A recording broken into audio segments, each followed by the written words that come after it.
Hello there, and welcome to our channel where curiosity drifts gently through science and imagination and takes the scenic route.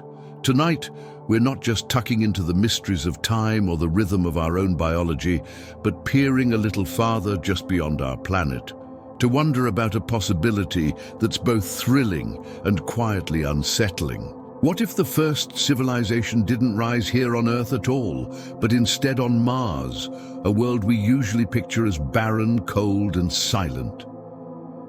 But long before we arrived, could it have been the very place where intelligent life first looked up at the stars and wondered if they were alone? Before we dive into that dusty red canvas of history that may or may not have been, I'd love to ask you something simple. Where are you listening from right now? And what's the time in your part of the world? It's fitting, really, to ask that in a conversation about civilizations and planets, because we're scattered across this Earth like tiny lights glowing in different time zones. Each of us arrived here together in this one shared moment. And if you're listening in the late evening, maybe as your eyes are getting heavy, or if it's morning and you've just poured your first coffee, this little journey might carry you someplace unexpected. If you find this kind of gentle wandering comforting, intriguing, or simply a nice companion as you drift off or wind down, I'd be grateful if you gave this a like and maybe subscribed. It helps this quiet corner reach others who might need a calm place to land too. Now, I do hope this isn't so fascinating that it keeps you awake all night, imagining Martian cities and forgotten histories. But if it does, at least you'll have spent the time learning something curious. So, settle in, let your thoughts slow, and let's begin. Because somewhere between the dry rivers of Mars and the blue oceans of Earth lies a story we've never truly told. The story of what if we weren't the first. When most of us think about Mars, we imagine a lifeless desert, a place where robots trundle along, scooping up soil, snapping photos, sending back dusty postcards to mission control. We think of a place that is dead now and probably always has been. But science has been quietly reminding us again and again that this wasn't always the case. Mars once had rivers, lakes, maybe even oceans. Its skies may have been thicker, its air breathable in patches, its ground warmer than it is today. In short, it might have once looked a lot more like home. And if it did, then the question becomes hard to ignore.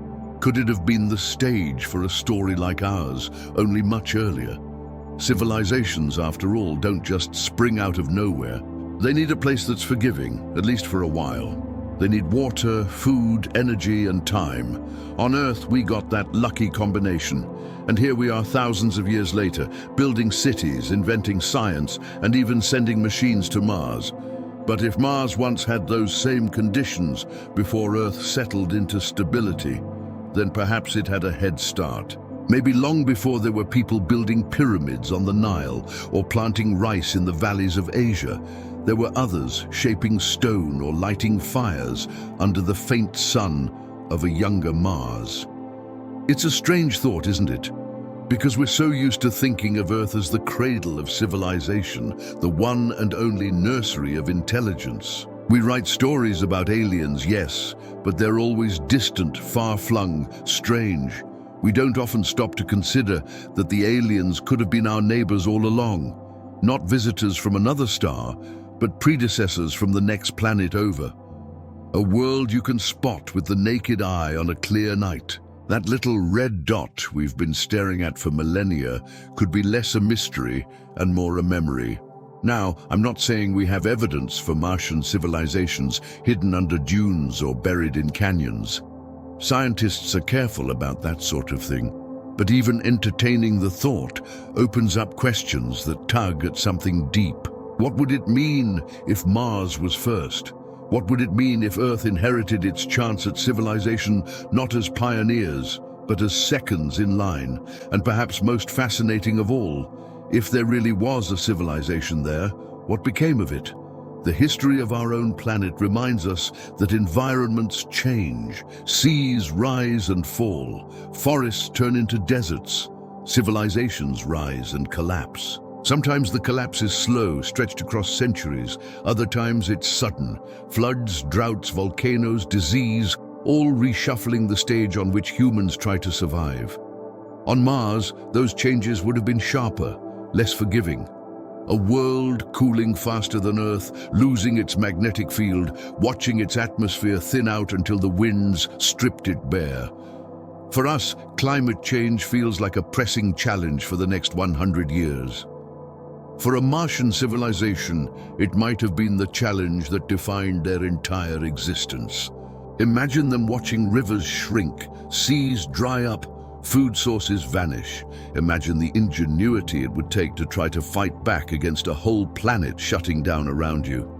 We barely keep up with our own environmental problems, and we have a thick atmosphere, global trade, satellites and energy grids. What chance would they have had? And if they lost, what would remain? Ruins scoured by sandstorms, machines rusted into dust, bones ground down until they were indistinguishable from rock. After 1 million years, even the greatest monuments we've ever built on Earth would be gone. So if Mars once had cities, maybe they've already disappeared, leaving us only with the question, and isn't it curious that we, the supposed first and only civilization, spend so much effort staring at Mars now, almost as if something in us knows to look? We send probes, rovers, orbiters, and soon we'll send people. We're obsessed with this planet, not just because it's nearby, but because it feels like a mirror. A mirror that shows what might have been and maybe what could still be. If Mars was once alive with civilizations, then every footprint we put there is a return, not an arrival. And every stone we turn over might not just be geology, but archaeology. Before we run too far with speculation, though, it's worth pausing on the fact that civilizations don't only leave physical remains. They leave legacies in ideas, in biology, in myths. If a Martian civilization existed and somehow reached Earth, maybe through migration or through life carried in meteorites, could echoes of them live on in us? It sounds outlandish at first, but then again, so did the idea that all humans share a common ancestry until science caught up and proved it. The building blocks of life travel through space on rocks and dust. That's not theory, that's been measured. So why not the seeds of intelligence too? These are questions that don't just stretch our imagination, but also soften the edges of how we see ourselves. Because if we're not the first, then we're not as unique as we thought. We're part of a lineage, inheritors of a cosmic experiment that began not here, but next door. And if that's true, then our story isn't just human, it's Martian too. When you picture Mars today, the first thing that probably comes to mind is its color. That rusty red hue we've all seen in photographs, in telescope images, or even just as a tiny bright dot in the sky. It's often called the red planet for good reason. It's surface iron rich, oxidized into that dusty tone that makes it look almost like a desert made of rust. But that red is more than just a color, it's a story. A story of a planet that began very differently than it looks now. And maybe, just maybe, differently enough to have been the first cradle of civilization in our solar system. Millions of years ago, when the solar system was young, Earth and Mars were both finding their identities. They were battered by asteroids, reshaped by volcanoes, and filled with water from icy comets. For a time, Mars wasn't so different from Earth. It had rivers, lakes, possibly even an ocean covering much of its northern hemisphere. Its atmosphere was thicker then, perhaps dense enough to trap heat, to make the surface warm, to allow rain to fall and clouds to form. It may not have been paradise, but it was habitable, and that single word changes everything, because habitability means possibility. We often talk about Earth as if it had the perfect ingredients for life, and in many ways it did. But timing matters too. Mars cooled faster than Earth. Its smaller size meant its crust solidified earlier. Its volcanoes erupted sooner. Its rivers flowed when Earth's surface was still a hostile, molten mess. In other words, if life was going to start anywhere first, Mars had a head start. And when you give a world a head start of hundreds of millions of years, you have to ask, what could it have done with that time? Imagine a world where evolution begins early. Single-celled organisms swimming in Martian seas, learning to photosynthesize under a faint sun, building complexity step by step. Given enough time, complexity could rise to intelligence. And if it did, then Mars could have been the site of the very first civilization long before Earth had cooled enough to support even simple creatures. That thought isn't just science fiction speculation, it's rooted in what we know about planetary history. Mars was wet, Earth was late, and civilization requires time, stability, and resources. Mars may have had all three before Earth ever did. We tend to think of civilizations in terms of monuments, tools, and writing, but at its simplest, civilization is cooperation. It's groups of intelligent beings working together to shape their environment, to pass down knowledge, to survive challenges larger than any one individual. If Mars had life advanced enough to form a civilization, it might not have looked anything like ours. They may not have built skyscrapers or written books. Their cities may not have been recognizable to us at all. But the essence of civilization is there in community and culture, in shared survival and invention. The details could have been alien, but the pattern could be familiar. The tricky part, of course, is evidence. On Earth, our oldest civilizations leave behind ruins, pottery shards, ancient tools. Mars has been scoured by dust storms for billions of years. The thin atmosphere and constant winds erase surface features far faster than on Earth. On top of that, Mars lost its magnetic field early, leaving its surface exposed to radiation that breaks down complex molecules and destroys biological traces. In other words, if there were once cities on Mars, they would not stand tall like the pyramids do here. They'd be erased, sand blasted into anonymity, which means that looking for them is like trying to find the faintest shadow in a storm. And yet, isn't that what makes the idea so compelling? The fact that we might never truly know. And so, we're left to wonder. We build rovers to scratch at the surface. We send orbiters to map canyons and craters. We analyze rocks for traces of ancient water.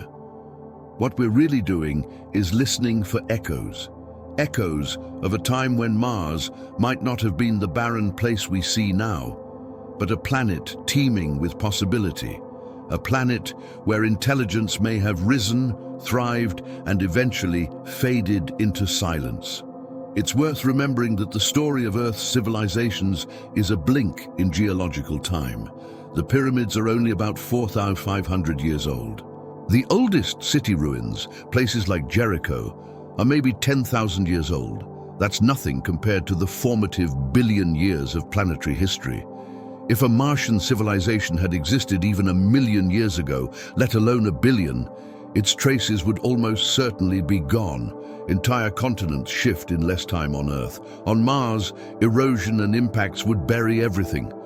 So perhaps it isn't surprising that we don't see ruins.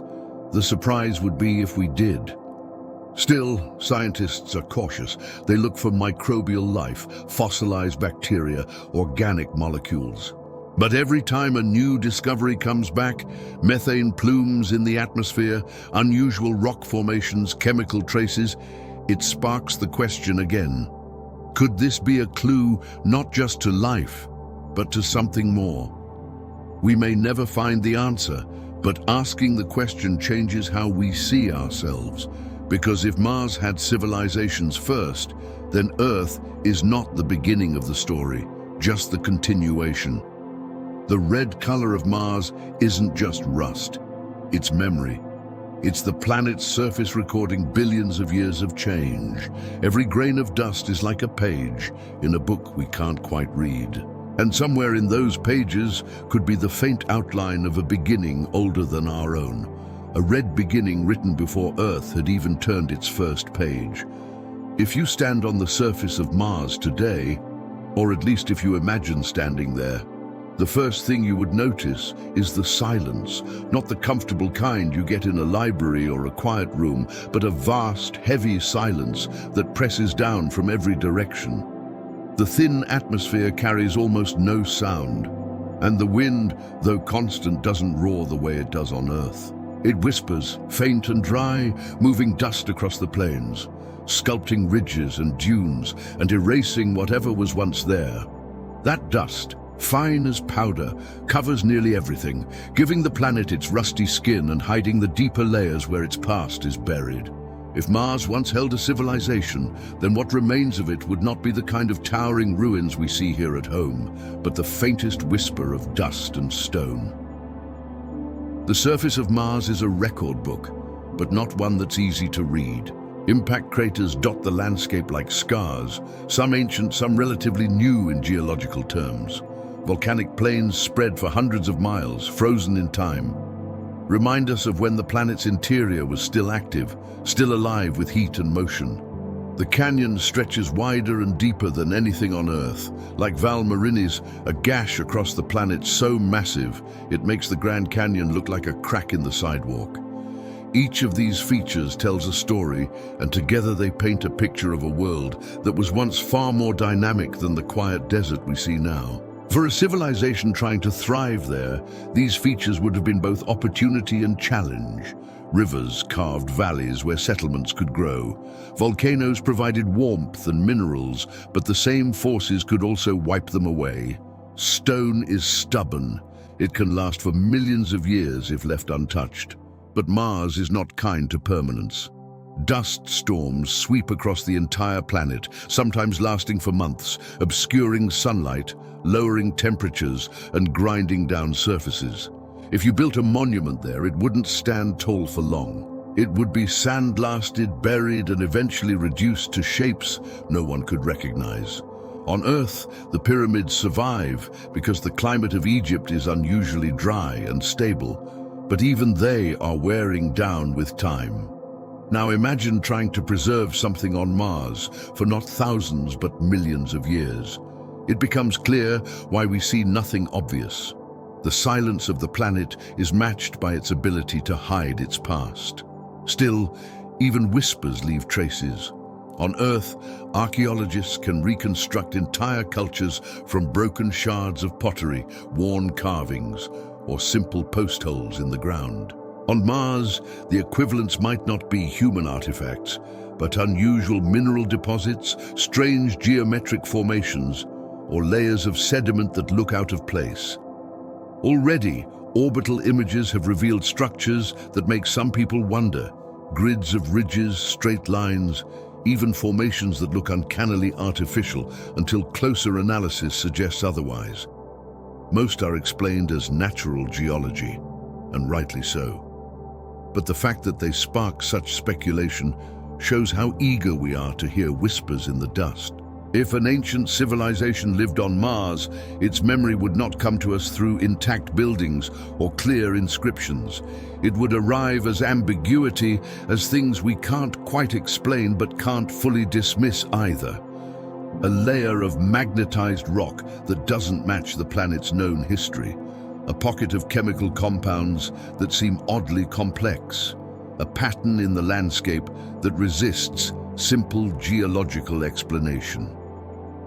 Each of these could be coincidence, or they could be the faint echoes of intention buried so deeply in time that all sharp edges are gone.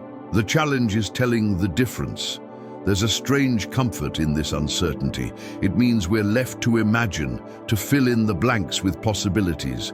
And in doing so, we connect to the oldest human instinct, storytelling. Civilizations rise, they fall, and then later generations tell stories about them, sometimes with more myth than fact. If Mars had its own civilizations, then what we're doing now, whispering about them, speculating, dreaming, is in a way the continuation of their existence. Even without ruins, even without evidence, they live on in our questions. Think for a moment about how much of human history would survive if we disappeared tomorrow. Skyscrapers might last a few thousand years at most before collapsing. Bridges would crumble, dams would break, roads would erode. The most enduring traces might be plastics and radioactive isotopes. things that no civilization would ever build monuments to. Now imagine 1,000,000 years passing. Imagine 10 million. Would anyone know we were here? Or would we too become nothing but dust and stone? In that sense, Mars is not unusual. It's simply ahead of us on the timeline. Whatever it held is gone now, and what remains is as faint as a whisper across an empty plain. And yet that whisper draws us in. Every rover we send, every satellite we launch is a kind of ear pressed to the ground, straining to hear what Mars is trying to tell us. The Curiosity rover drills into rocks and finds ancient clay that suggests water once lingered there. Perseverance collects samples that may one day be returned to Earth for study, each one a potential clue. These are the ways we try to catch the whispers, to read the language of dust and stone. They may not spell out civilizations, but they point to habitability, to environments where life could have existed. And where life exists, intelligence always becomes at least a possibility. Of course, it's also possible that Mars never held civilizations at all, that the whispers are just geology, speaking in patterns we're eager to misunderstand. But even if that's the case, the story still matters because it reminds us how fragile civilizations are, how easily stone becomes dust, how quickly whispers fade. It teaches us to see our own world differently, to appreciate how rare it is that traces survive long enough for anyone to find. The whisper of Mars is really a reminder of our own impermanence, wrapped in the red cloak of another planet. When you look at Mars today, it feels impossible to imagine oceans. The surface is dry, the air is thin, and temperatures swing so wildly that water would either freeze solid or evaporate in moments. But if you travel back in time, billions of years back, the picture is very different. Mars was not always the dry world we know now. It was once blue, at least in parts. It had rivers that carved valleys, lakes that pulled in craters, and even seas that may have stretched across the northern plains. The evidence is written all over the planet's surface, and it tells us that Mars once had the conditions not only for life, but for the beginnings of civilizations. Every rover that's touched down on the surface has found hints of this watery past. Curiosity rolled over ancient riverbeds where rounded pebbles lay scattered, worn smooth by water that must have flowed steadily for long periods. Perseverance is exploring what scientists believe was once a lake basin, complete with a river delta, where sediments piled up in the same patterns we see in rivers on Earth. From orbit, spacecraft like Mars Reconnaissance Orbiter have mapped vast networks of dried channels, some stretching for hundreds of miles, winding like the Mississippi, but now frozen in silence. These are not random cracks in the rock. They are the fingerprints of moving water etched into the crust of the planet. Water is more than just a liquid, it's opportunity. On Earth, water nurtures life, shapes landscapes, and provides highways for civilizations. Ancient Egypt rose on the banks of the Nile. Mesopotamia flourished between the Tigris and Euphrates. Rivers give food, transport, and fertile soil. If Mars once had rivers, then it had the raw materials for civilization. If it had seas, then it had coasts where life could thrive in abundance. Even if Martian civilizations looked nothing like ours, the presence of so much water suggests they could have had the same foundation we did. A world where survival was possible, even sustainable for long stretches of time. Scientists have even suggested that much of Mars' northern hemisphere may once have been covered by an ocean. The topography hints at an ancient shoreline, a boundary between highlands and lowlands that looks suspiciously like a coast. Some craters in those regions show signs of having been filled and drained, as though tides or floods once swept through. Imagine standing there billions of years ago, watching waves crash against a Martian shore. The sky might have been tinted differently, the sun a little fainter, but the sound of water would have been familiar, a reminder that planets can echo one another, even if they diverge later. The question then becomes, how long did this watery era last? Civilizations, after all, don't rise overnight. On Earth, it took billions of years for life to evolve, from microbes to intelligent beings. If Mars only had surface water for a short time, maybe just a few 100 million years, then perhaps it wasn't long enough. But if the rivers and seas lasted longer, if the planet stayed stable for 1 billion years or more, then there could have been plenty of time. Enough time for life not just to begin, but to grow, to change, to organize, and to build. One of the most intriguing parts of this story is how similar Mars's watery past feels to Earth's. Both planets had volcanic activity, both had thick atmospheres, both had magnetic fields that once protected them, and both had liquid water. On Earth, those conditions led eventually to us. On Mars, we're left wondering what they might have led to before everything faded away. Water also leaves behind clues. When it evaporates or freezes, it can trap minerals. Some of the rocks on Mars contain clays and sulfates that only form in the presence of water. Others have layered sediments stacked like pages, each one recording an era when water once pooled there. To a geologist, these layers are like a diary. And to anyone wondering about civilizations, they are the foundations of possibility. If there were Martian societies, they likely lived close to these water sources, just as we have always done. And here's where the imagination starts to fill in gaps. Picture a group of intelligent beings, not necessarily human-like, maybe not even recognizable, gathering near the edge of a Martian sea. They would have seen the water as a gift, a resource to be managed, a place to build near. They might have learned to navigate it, to harvest it, to protect themselves from it when floods came. Just as our earliest ancestors built their lives around water, theirs might have done the same. The rivers and seas weren't just part of the planet. They could have been the framework for the first society in the solar system. But Mars is a reminder that nothing lasts forever. Those rivers dried, those seas vanished. The atmosphere thinned, the climate cooled, and the water retreated underground or froze at the poles. Whatever had begun there, whatever had flourished, would have faced an ending they couldn't control. A whole planet turning from blue to red, from alive to silent. And yet the memory of those rivers and seas remains not in sound or sight, but in the rocks and valleys waiting for us to read them. When we talk about a cradle, we usually think of a place where something begins. On Earth, we call fertile valleys or riverbanks the cradle of civilization, because they gave our ancestors the conditions they needed to grow crops, settle down, and eventually build societies. But what if that phrase belongs not only to Earth, but to Mars as well? What if before the Nile, before Mesopotamia, before the earliest human villages, there was another cradle, one carved not in green fields, but in red dust? A cradle that could have been waiting on a world that no longer looks alive, but once may have been the first to nurture intelligence. The evidence for this possibility doesn't come from myths or speculation alone.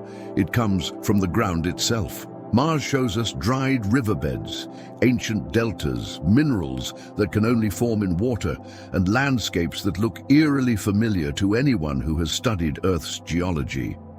These are the signs of habitability, the same kinds of places where our earliest ancestors found food, shelter, and stability. If Mars had them first, then it had the chance to become the earliest home of civilization. Think of what it takes to build a society. Not just life, but life that has had time to evolve into intelligence. For that, you need stability. You need generations that can live in one place without constant catastrophe. You need resources that can be counted on season after season. On Earth, the flooding of the Nile provided fertile soil for crops. On Mars, perhaps melting snow or seasonal rains fed valleys with enough regularity to allow planning, storing, and growth. These conditions are rare in the universe, but on early Mars, they may not have been rare at all. When scientists talk about habitability, they often compare Mars to Earth, during the same period. Billions of years ago, Earth was volatile, still cooling, still stabilizing, while Mars, being smaller, may have settled sooner. Its rivers could have run freely while Earth was still struggling with bombardments from asteroids. If civilizations rise, not just from opportunity, but from time to use that opportunity, then Mars has a head start. It could have been the first to take the leap from survival to society. Of course, we picture civilizations through a human lens. We imagine farms, villages, tools, and fire, but intelligence doesn't have to look like ours. A Martian civilization could have organized itself in ways we would barely recognize. Maybe they didn't build in stone. Maybe they lived in structures of ice, clay, or materials that haven't survived. Maybe their art and language weren't carved into walls, but expressed in things that vanished long ago. The absence of evidence isn't the same as evidence of absence, especially when you're dealing with a planet that's been stripped bare for billions of years. The cradle of Mars, if it existed, would have been fragile. Unlike Earth, Mars lost its magnetic field early. Without that shield, solar wind stripped away much of its atmosphere. The rivers and seas began to disappear. Temperatures dropped. The cradle that could have nurtured a society slowly broke apart. Imagine being part of a civilization that watched this happen generation by generation. Each year a little colder, each storm a little harsher, each harvest a little smaller. At first, you adapt, inventing ways to stretch resources, to build shelters, to find new water. But eventually, the planet gives you less than you can replace. The cradle begins to rock, and there is no way to steady it. This raises another question, one that stretches beyond science and into imagination. If Mars truly had a civilization, what did they do when their world began to fail? Did they fight to the end, clinging to every last resource until they were gone? Or did they look upward to the stars, perhaps even to Earth? The idea that life here may have Martian roots isn't just speculation. Some scientists believe that early impacts could have thrown rocks from Mars to Earth, carrying microbes across space. If that's possible for microbes, then why not for something more complex? Why not for the seeds of civilization itself? Even if no direct transfer happened, the thought itself is powerful. It means that we as humans could be the continuation of a story that didn't start here. We may be the descendants not just of Earth, but of Mars. Our cradle may be green and blue now, but perhaps its foundations are red. The beauty of this idea is that it reframes how we see ourselves. We've always thought of Earth as the beginning, the only beginning. But what if we're not the first chapter, only the second? What if civilization is not a singular event, but a repeating pattern, rising where conditions allow, fading when they vanish, and starting again somewhere new? Mars could have been the prototype, the first attempt, the cradle that rocked for a while before it broke. Earth then would be the second chance, and maybe that's why we're so drawn to Mars today. Every rover we send, every mission we plan is not just exploration, it's a return. We may not consciously know it, but perhaps some part of us is reaching back toward a forgotten home, a cradle we didn't grow up in, but one we still feel connected to. Because it was once the stage for a civilization that looked at the sky and wondered the same things we wonder now. If civilizations need a foundation, then the very first brick in that foundation is life itself. Before there can be societies, before there can be languages, tools, or stories, there has to be that first spark. On Earth, it's still one of the greatest mysteries of science. We don't know exactly when or how it happened, only that somewhere in the oceans billions of years ago, chemistry became biology. Molecules began to replicate, and over unimaginable stretches of time, those replicating molecules became cells, and those cells became everything we know. But what if that spark didn't only happen here? What if it also happened on Mars? And what if it happened earlier? Mars cooled faster than Earth, its crust solidified sooner, its seas appeared earlier, and its surface became stable while Earth was still being hammered by massive impacts. For a long period in its youth, Earth was a dangerous place for fragile molecules. Asteroids sterilized its surface again and again, boiling oceans and melting rock. Mars, being smaller and farther from the worst of the chaos, might have had a window of calm when Earth did not. In that window, the first spark could have appeared. Life could have started there while Earth was still too violent to hold on to it. When scientists study the rocks and minerals on Mars, they find signs that it once had the same chemical ingredients we consider essential for life: carbon, hydrogen, oxygen, nitrogen, phosphorus, sulfur. These are the elements that make up proteins, DNA, cell walls, and energy systems.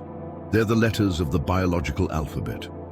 On Earth, those letters eventually spelled out life. On Mars, we can't yet prove it, but the conditions look promising enough that many researchers think the spark was possible, maybe even likely.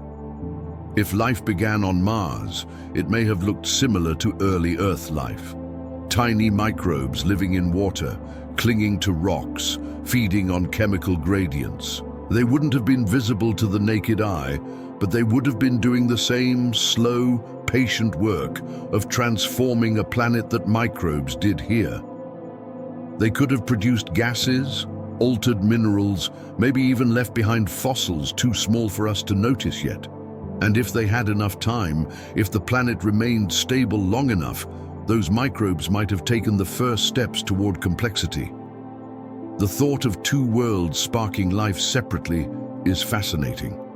It would mean the universe is not stingy with biology. It would mean life doesn't need Earth specifically. It only needs the right conditions. That alone changes everything about how we see ourselves. Instead of being a cosmic accident, we become one example in a universe that may be full of them. But the idea doesn't stop there. Some scientists think the sparks on Mars and Earth may not have been separate at all. They may have been connected. Asteroids and comets strike planets all the time. On Mars, those impacts have been powerful enough to throw chunks of rock into space. Some of those rocks have landed on Earth. We found them here. Martian meteorites lying quietly in Antarctica or deserts until someone picked them up and realized they came from another world. If rocks can make that journey, then so can microbes. Encased in stone, shielded from radiation, they could survive the trip. Which means the first spark may have started on Mars, then traveled here, seeding Earth with the ingredients of life. In that case, we wouldn't just be neighbors with Mars, we'd be children of it. This idea, sometimes called panspermia, doesn't sound as outlandish as it once did. Experiments have shown that microbes can survive the harsh vacuum of space for surprising lengths of time, especially if protected inside rock. And we already know Martian rocks fall to Earth. The chain of possibility is clear.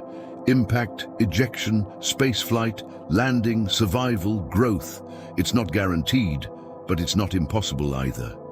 And if it happened, then the first spark of life beyond Earth wasn't really beyond us at all. It was within us, carried across the void from a red world to a blue one. Of course, the other possibility is that life sparked separately on both planets. In that case, Earth and Mars would each have had their own experiments running side by side. Two worlds, two beginnings, two stories of biology branching in their own directions. If so, then Mars might have evolved life forms very different from ours, shaped by its unique environment, its lower gravity, its colder climate. What would intelligence look like under those conditions? What kind of civilization could emerge from a biology we might not even recognize as life? The challenge is that so much time has passed. If Mars did host that first spark, it may have burned out long ago. Without a magnetic field protected, the atmosphere thinned, the water froze or evaporated, and the surface became hostile. Life, if it survived, might only exist underground, sheltered from radiation in pockets of ice or brine. If civilizations ever arose, they may be long gone, erased by dust and time. What we're left with is the possibility, the tantalizing chance that the first spark didn't just happen here, but there too, maybe even first. And that changes how we think about beginnings. We like to see Earth as the cradle, the one lucky world where everything lined up just right. But maybe we're only the second chapter. Maybe the first spark happened beyond us on a planet we now see as dead, but that once was alive. And maybe our entire story is built on that forgotten foundation. When people look at images of Mars, they often wonder about shapes, a line of rocks that seems too straight, a cluster of mounds that almost look like buildings, a shadow that resembles a face. Most of the time, these are tricks of geology and lighting, the same way clouds can look like castles or animals if you stare long enough. But behind those curiosities lies a deeper question that doesn't fade so easily. If Mars once had the conditions for civilization, then what might their cities have looked like? We dream of cities in the sand, not because we've seen them, but because it's almost impossible not to imagine them. Civilizations need gathering places. They need hubs where trade, communication, and culture can grow. On Earth, cities form near rivers, along coasts, or at crossroads. On Mars, with its rivers and lakes long ago, it's reasonable to think the same pattern might have unfolded. Settlements could have sprung up near water sources, expanded as populations grew, and taken on forms shaped by the planet's environment. We don't know what kind of beings might have lived there, but we can guess at the pressures they faced. Thin air compared to Earth, lower gravity, colder nights, stronger radiation. Those forces would shape architecture and daily life in ways both strange and familiar. Imagine a settlement carved into cliffs for protection against storms, or structures built from hardened dust and rock holding in warmth and air. Streets might have been narrow to minimize exposure to wind, courtyards sunken below ground level to capture light while avoiding erosion. Their designs would reflect survival first, comfort second, just as our earlier cities were more about function than beauty. Later, as stability grew, maybe their cities would have become more ambitious, larger structures, monuments, symbols of power or belief. What's striking is how quickly cities vanish once they're abandoned. On Earth, entire towns have disappeared in deserts, swallowed by sand within decades. Wooden beams rot, bricks crumble, and what's left is often nothing more than faint outlines. If that's true here, imagine the effect of millions of years on Mars with its relentless dust storms and shifting sands. Even if entire cities once stood there, we may only ever find the faintest scars on the landscape. Some people point to certain features on Mars, rectangular patterns, grid-like ridges, the famous face on Mars spotted decades ago, and wonder if they are remnants of such cities. Scientists explain them as natural erosion, pareidolia, the human brain's tendency to see patterns where none exist, and those explanations are almost certainly correct. But the fascination remains because we know what human cities look like from above. Straight lines, right angles, symmetry. And when we see something faintly resembling those shapes on Mars, the mind leaps to the idea of civilization. It's not proof, but it's a reflection of our need to imagine. If Martian cities existed, they wouldn't have been made of steel and glass like ours. They would have used local resources, dust, stone, ice, maybe even organic materials if such were available. Their construction methods would have been dictated by necessity, not preference. And in that way, they might resemble our own ancient cities more than our modern ones. Not skyscrapers, but shelters. Not highways, but paths between gathering spots. Simplicity at first, sophistication later, and finally silence when the planet turned against them. And silence is the word that defines it now. Mars is covered in dust, a planet-sized eraser that wipes away sharp edges and softens every contour. The dream of cities in the sand is powerful because it acknowledges that if they ever existed, they're gone. Now what remains is imagination. fueled by fragments of evidence that never quite add up to certainty. It's an archaeological puzzle without pieces, only a board that suggests a game once played. What would it feel like to discover real ruins there? A stone wall, a buried chamber, a tool that couldn't possibly be natural. It would change everything about our place in the universe. No longer would Earth be the sole cradle of civilization. We would be inheritors, latecomers to a story that began elsewhere. And every city we've ever built would suddenly feel like part of a larger tradition, one that started in Martian sand. But until that day, the dream is all we have. A vision of what might have been, shaped by what we know of our own past. Cities rise where water flows, they flourish where resources are steady, they leave behind traces that last only if conditions are kind. Mars may not have been kind, but that doesn't mean it was always empty. It just means the whispers of its past are quieter than we know how to hear. If you've ever seen a picture of the Martian sky, you'll notice it doesn't look quite like ours. On Earth, the sky is blue most of the time, scattered sunlight painting it bright above us. On Mars, the air is thinner, filled with dust, and the sky takes on colors that shift between pale orange, soft pink, and sometimes a muted butterscotch. At sunset and sunrise, the effect reverses what we see here. Instead of fiery reds at the horizon, Mars gives you blue around the sun, while the rest of the sky glows dusty red. For anyone who might have lived there, the sky would have been as much a part of daily life as our own, shaping not just the environment, but imagination. Now, when we talk about twin suns, we don't mean Mars had two stars in its sky.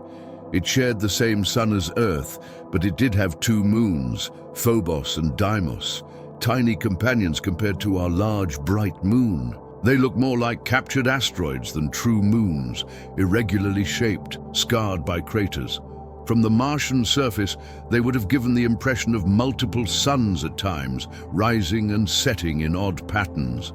Phobos, the larger of the two, orbits so quickly that it rises in the west and sets in the east, completing the trip in less than 8 hours. Deimos moves more slowly, rising in the east and taking almost 3 Martian days to cross the sky. For ancient observers, if there were any, this shifting, unpredictable dance would have been both familiar and strange, a nightly reminder that Mars was not Earth. Imagine living under that sky, the sun, dimmer than on Earth, casting only about half the warmth and light we receive here. Days would have been cooler, shadows sharper, the horizon tinted differently. Nights would have been colder, stars blazing more brightly without the interference of a thick atmosphere. And overhead, not one steady moon, but 2 small ones moving in irregular rhythms. That sky alone could have given rise to myths, calendars, and systems of time that look nothing like ours. Where we built months around the cycles of a single moon, they might have built whole traditions around the racing of Phobos and the wandering of Deimos. Civilizations don't just grow out of land and water, they grow out of the sky. The heavens give direction, rhythm, meaning. On Earth, we use the stars for navigation, the sun for farming, and the moon for ritual. On Mars, those same needs would have existed, but the answers would have looked different. The thin atmosphere means dust storms could darken the sky for weeks at a time, turning day into twilight. If you were a farmer or a builder, that kind of unpredictability would be both a challenge and a mystery. Did the gods anger? Did the sky warn of change? Every civilization projects meaning onto the heavens, and Mars would have given plenty of reasons to wonder. Even the color of the light would have shaped the experience. On Earth, daylight is bright enough to fill everything with sharp detail. On Mars, the weaker sun and dusty air would have created a softer glow, one where objects look muted, almost as if the world itself was faded. Living under that sky might have changed art, language, even psychology. Where we described the world in blues and greens, they might have spoken in shades of red and orange, in light that never seemed fully clear. A culture shaped by that kind of vision would have thought about beauty differently, recorded memory differently, and perhaps even understood time itself through the sky's shifting colors. The moons add another layer of strangeness. Phobos racing overhead would rise and set multiple times a night. You could go to sleep under one position and wake to find it had already swept across the sky again. Its orbit is so fast that it looks restless, almost as if it can't settle. Deimos, meanwhile, is tiny, barely more than a bright speck to the eye, drifting slowly across the heavens. Together, they would never create the grand presence of our moon, but they would create complexity. Calendars might have been built not around months, but around cycles of Phobos, repeating several times, within what we call a single day. Festivals or rituals might have looked to its quick movements for timing, while Deimos served as a slower counterbalance. And beyond those moons, the stars themselves would have been sharper. With less atmosphere to blur them, they would appear brighter, steadier, more numerous. The Milky Way would cut across the sky like a glowing river. To anyone looking up, it would be impossible not to feel part of something larger. Civilizations often begin by looking outward, connecting their lives on the ground to patterns above. The Martian sky, with its unique hues, its restless moons, and its brilliant stars, would have given endless material for that kind of thought. It's worth considering how much our own culture has been shaped by the sky.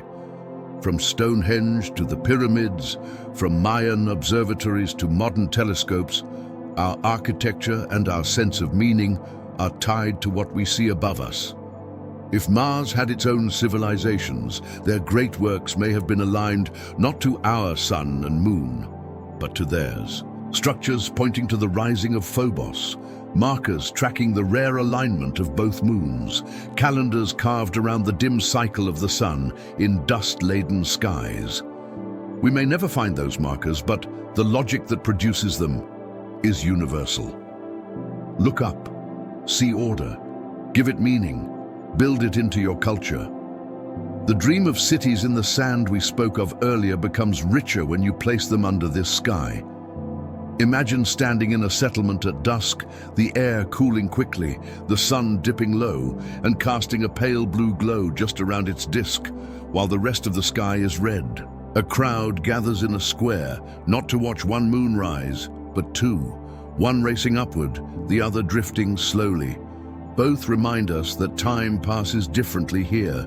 Music or chants rise, stories are told, myths are reinforced. This is how civilizations root themselves, not just in the ground beneath their feet, but in the heavens above their heads. When we think about civilizations, it's easy to picture our own history as the model. Villages growing into towns, towns into cities, and eventually empires connected by trade, writing, and shared systems of knowledge. But beneath those familiar steps lies something more basic. Civilizations don't rise just because life evolves intelligence. They rise because the world around them allows it. Environment matters, stability matters, and timing matters. On Earth, the Nile flooded predictably. Mesopotamian rivers provided fertile plains, and climates were steady enough to sustain crops. Without those conditions, intelligence might still have existed, but it would have been scattered, never forming into what we call civilization. Mars, in its early days, may have offered something similar. Rivers flowed across valleys, lakes pooled in craters, and the climate, though colder than Earth's, may have been steady enough for long stretches of time. Civilizations need predictability. If every year is chaos, if food sources vanish unpredictably, then there's no surplus to build upon, no time for knowledge to accumulate. But if a world offers just enough regularity, seasons that can be counted on, water that returns when expected, resources that replenish, then cooperation becomes worthwhile. Groups begin to settle, to plan, to invest in the future. That's the seed of civilization. It's tempting to think of intelligence as inevitable, as though evolution is always climbing toward it. But in reality, intelligence is fragile. On Earth, countless species have thrived for millions of years without developing civilizations. Dinosaurs dominated the planet for over 150 million years and never built cities. Intelligence alone doesn't create civilization. The environment has to make it possible, and perhaps just as importantly, make it necessary. When conditions are harsh but stable, intelligence adapts by planning. When conditions are too harsh or too unstable, survival consumes all energy, leaving no room for building anything larger. Mars, during its watery period, might have struck the balance. Imagine beings on early Mars, shaped by their planet's unique demands. They would have needed to solve the problem of cold, of thin air, of radiation. But those challenges may have driven them to cooperate more closely, to innovate faster. Civilizations often rise where survival requires collective effort. Irrigation in Mesopotamia wasn't just useful, it was necessary. Flood control along the Nile wasn't optional. It was the difference between famine and abundance. On Mars, controlling water, conserving heat, and shielding from storms could have played the same role. Binding groups together, turning necessity into innovation. Once a civilization gains momentum, it doesn't just survive, it builds. Knowledge accumulates, traditions form, and progress becomes generational. On Earth, writing allowed ideas to last beyond one lifetime. On Mars, perhaps they had their own methods. Not writing as we know it, but systems of symbols, carvings, or even oral traditions strong enough to pass down across centuries. Civilization isn't about how it looks from the outside. It's about continuity, the ability to carry memory forward, to preserve solutions and improve on them, to avoid starting from scratch each time. The environment can encourage this, but it can also set limits. Mars, smaller than Earth, would have cooled faster, lost its atmosphere sooner, and watched its resources shrink over time. That means any civilization there would have been under constant pressure to adapt. Unlike Earth, where agriculture could expand and diversify, Martian societies might have been constrained, forced to live in tighter boundaries, more dependent on careful management. That doesn't make them weaker. It might have made them more resilient in the short term. But over long spans, when the planet itself changes too much, resilience can only go so far. Civilizations rise when worlds allow, but they also fall when worlds stop allowing. On Earth, collapses often come from environmental change, droughts, floods, soil exhaustion, climate shifts. On Mars, those changes would have been sharper, more unforgiving. The disappearance of liquid water, the loss of atmosphere, the cooling of the surface. Each of these would have eroded the foundation of civilization. If there were societies there, their rise may have been as real as ours, but their window shorter. A rise that never had the luxury of permanence. This is why imagining Martian civilizations is so compelling. It forces us to confront the reality that our own rise was not guaranteed. It depended on Earth allowing it. If conditions had been less forgiving, maybe intelligence would still exist here, but not civilization. We might still be scattered, surviving in small groups, clever but without cities, knowledge or technology. Mars reminds us that the rise of civilization is not just about us. It's about the planet beneath us and what it chooses to give. And that brings us back to the core question. If Mars allowed civilization once, even briefly, then what remains of it? Perhaps only traces erased by time, or perhaps more intriguingly, echoes that reached Earth. Civilizations rise when worlds allow. But ideas, life, even seeds can travel beyond one world. If Mars was first, then Earth may not just be a lucky planet, but the heir to a legacy begun elsewhere. When we look at Mars today, the most striking impression it gives is that of stillness.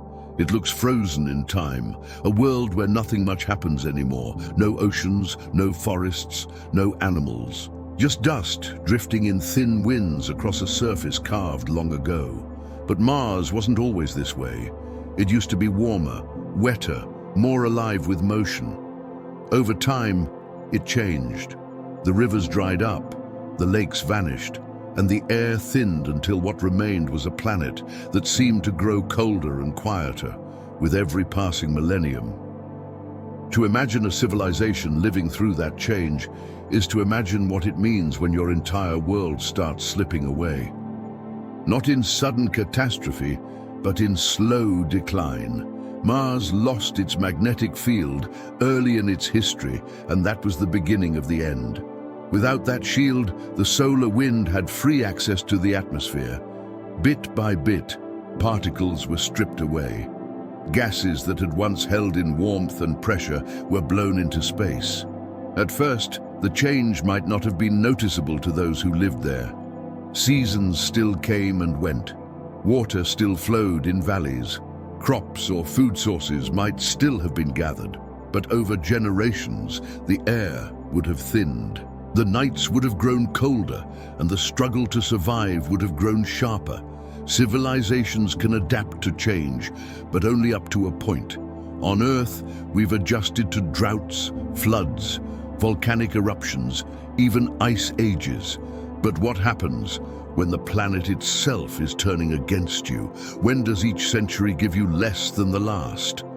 For Mars, that was reality, the slow freezing of a world. If there were civilizations, they would have had to fight against this creeping decline, inventing ways to hold on to warmth, to store water, to protect themselves from storms. Imagine entire generations whose primary concern wasn't growth or exploration, but simply buying more time against the inevitable. The geological evidence tells us that Mars's surface water didn't vanish all at once. It retreated first from the open plains, then from valleys, then into underground reservoirs and polar caps. For a long while, there may have been isolated lakes, seasonal floods, or underground aquifers that gave temporary relief. But eventually, those too dwindled. The cradle of life and civilization became narrower and narrower until it was gone. For beings living there, that would mean migration, abandoning homelands, seeking the last pockets of habitability. On Earth, civilizations have done this when rivers dried or climate shifted. But Mars would have offered fewer safe havens, fewer places left to go. The cold itself would have been relentless, temperatures dropping far below freezing most of the time, with only brief warmth during certain seasons or in specific regions. The thin atmosphere would no longer hold heat at night, plunging temperatures into extremes. Even with intelligence and cooperation, surviving such conditions would have been like trying to live in a world where the rules of survival kept changing faster than you could adapt. Perhaps they built shelters underground, insulated themselves with stone, or used energy from volcanic activity while it lasted. But volcanoes too went quiet eventually, leaving only cold silence. It's a haunting picture, not because it's dramatic, but because it's slow. We often think of the end of civilizations in terms of disasters, earthquakes, wars, invasions, famines. But the end of Mars's potential civilizations wouldn't have been a single moment. It would have been drawn out generation after generation, watching the world give them less. Each adaptation buys a little more time, but never reversing the larger trend. A whole planet growing cold is a challenge no society can truly overcome forever. And yet in that struggle, there's a kind of reflection of our own story. On Earth, we worry about climate change, rising seas, and shifting weather. Our challenges are serious, but they're still within the realm of human influence. We can cut emissions, build new systems, adapt in ways that give us options. On Mars, no such options existed. The loss of atmosphere wasn't something you could stop with policy or invention. It was planetary in scale, irreversible with the tools a young civilization could ever have. That difference reminds us of how fragile life is, how dependent civilizations are on the stability of their worlds. When we look at the Martian surface today, we see the frozen memory of that decline. Dry riverbeds, craters filled with dust instead of water, valleys carved long ago but abandoned time. Each feature is a reminder that this was once a warmer, wetter place and that it changed. If civilizations were there, their traces are gone, erased not in violence but in silence, buried under sand and ice. What's left is the story of a planet that grew cold while it still might have held life. A story we can only reconstruct through geology and imagination. When we talk about the end of worlds, we often imagine suddenness, a great fire, an asteroid strike, an explosion that wipes out everything in one dramatic instant.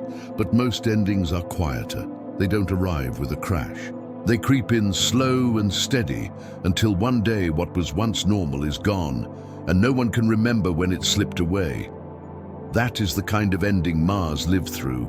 If it was ever a home, then it was a home that dimmed gradually. Each century is a little harder than the last. Each generation carries memories of a world that seemed smaller, colder, and less generous.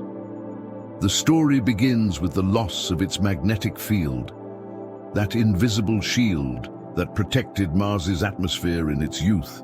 Without it, the solar wind streamed in unchallenged, stripping away gases molecule by molecule. Imagine living through that, not in one lifetime, but stretched across thousands. At first, the difference might not have been noticed. Crops still grew, rivers still flowed, the air still held warmth. But slowly over time, things shifted. The sky became thinner, the winds stronger, the nights colder. Families would tell stories of ancestors who remembered a warmer, wetter Mars, even as the present felt harsher. Those stories would become both comfort and burden, reminders of what was being lost. Civilizations often rise with optimism, with the belief that tomorrow will be better than today. On Earth, we built monuments to permanence, confident that our rivers would keep flowing, that our skies would remain steady. On Mars, that optimism may have been harder to hold. Each step forward might have been matched by the knowledge that the planet itself was slipping away. You can innovate to solve problems, but when the very air around you thins year by year, when the lakes shrink, no matter how carefully you guard them, the foundation of hope itself begins to shift. The dimming wasn't only physical, it would have been cultural too. A society forced to adapt constantly begins to see its traditions bend under the strain. Rituals once tied to rivers might have had to change when those rivers dried. Calendars once guided by seasons could have become confusing when seasons no longer brought the same relief. Children growing up in harsher times might have wondered if their parents exaggerated the past, or if the stories of plenty were myths rather than memories. Civilizations don't just lose land and water in times of decline. They lose confidence in the continuity of their way of life. Science tells us that Mars lost much of its atmosphere long before complex civilizations would have had a chance to flourish. But if intelligence arose earlier than we assume, then there might have been enough time for societies to feel the slow erosion. It wouldn't have been a sudden extinction, but a gradual migration inward. Villages moving underground, cities shrinking to smaller and more defensible spaces, reliance shifting from open landscapes to hidden enclaves. The dimming of a planet isn't just a matter of less sunlight and more cold. It's a narrowing of possibility, a world that once felt wide and promising becoming smaller with every passing century. On Earth, we know stories of collapse. The ancestral Puebloans abandoned cliff dwellings in the American Southwest when drought made survival impossible. The Norse colonies in Greenland disappeared as the climate cooled and trade faltered. In every case, people tried to adapt, to hold on, to keep traditions alive. Mars would have been no different. Civilizations there, if they existed, would not have given up easily. They would have found ways to stretch resources, to build smarter, to protect themselves. But eventually, the dimming of their home would outpace their efforts, not in a single moment, but in a long fade into silence. For us today, looking back from a distance, the Martian surface is a record of that silence. Canyons without rivers, plains without seas, craters without lakes. They are reminders that worlds change and that homes are not forever. If Mars was once alive with civilizations, then what we see now is the aftermath of endurance, the traces of lives that pushed against decline until they no longer could. And perhaps that's the most haunting part. Not that Mars might have been a home once, but that it remained a home long enough for its inhabitants to watch it dim, helpless against the scale of planetary change. When we think of oceans, we think of vastness. On Earth, they define the planet. They shape weather, drive climate, carry life across their currents, and provide a backdrop for almost everything that happens in our natural world. It's strange then to look at Mars, a place where no oceans remain, and realize that it might once have been blue too. Billions of years ago, before the air thinned and the cold set in, the northern plains of Mars may have held a great ocean. Rivers fed into it, craters opened onto its shores, and tides or waves may have lapped against boundaries that today look barren and dry. But those waters are gone now. What remains are ghostly traces, outlines in the land that hint at something once enormous but now invisible. Scientists see these traces from orbit. The topography of the northern hemisphere suggests a shoreline, a subtle boundary where lowlands meet highlands in a way that looks suspiciously like coasts on Earth. Some craters near those edges show layered sediments that only make sense if they were once filled and emptied by water. Channels flow into the region like ancient river mouths, and minerals in the rock suggest long contact with liquid, the kind of chemistry that only happens when an ocean lingers. It's not proof in the way we like. There are no waves to see today. But it's the kind of evidence that whispers of a watery past. For a civilization, oceans mean possibility. On Earth, they were highways long before roads. They connected distant groups, allowed trade, carried ideas, and expanded horizons. They provided food, salt, and inspiration for myths. If Mars truly had an ocean, then it could have been the lifeline for any societies that rose there. Fishing villages, coastal settlements, trade routes running along the water's edge. These aren't uniquely human ideas. They're simply responses to abundance. Where the sea offers resources, civilizations gather. On Mars, that same logic could have applied. But when oceans vanish, the societies built around them vanish too. Imagine watching a sea retreat, not over a human lifetime, but across centuries.